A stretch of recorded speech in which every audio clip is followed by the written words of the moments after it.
Sarreenka ayaa ah dalagga ugu muhiimsan raashinka dal kasta ee maanta caan ka ah dunida guud ahaan. Sidaas darteed, dunida ayaa dalal badani beereen qamadiga, kaasi oo kor u qaada dakhligooda maadaama uu yahay raashin guud ahaan dunida looga munaafacaado. Waxaana uu sarreenku ka mid yahay dalagyada sii kordhaya ee dunida raashin kala duwan laga sameeyo. Qamadiga waxa uu hodan ku yahay borotiin, bir, karbohaydrayt, waana raashin u wanaagsan koritaanka jidhka. Haddaba, sanooyinkan u dambeeyay ayay noqdeen dalalka cimiladoodu u badan tahay qabowga ee Midowga Yurub kuwa hoggaamiyay beeritaanka iyo soo saaridda sarreenka dunida laga isticmaalo. Guud ahaan, warbixin la soo saaray ayaa caddaysay inay dalalka Midowga Yurub beereen sarreen dhan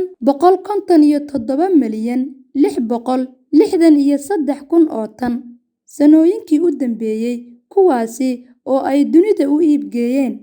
Waxaana ka iibsaday dalal badan oo iyagu ka cimilo wanaagsan inay beertaan, balse cimilada dhulkooda in ay ka faa'iidaystaan awoodi waayay. Dalalka Midowga Yurub ayay qaarkood 3 bilood oo kaliya sanad kasta wax beertaan, halka kuwa ay ka iibiyeen ee awoodi kari waayay ay cimiladoodu u saamaxayso in ay beertaan 12 bilood sanad kasta. Cimilada iyo deegaanka wanaagsani wax soo saarka badan iyo horumarka ma keeno, ee kartida iyo awoodda la geliyo ayaa sabab u ah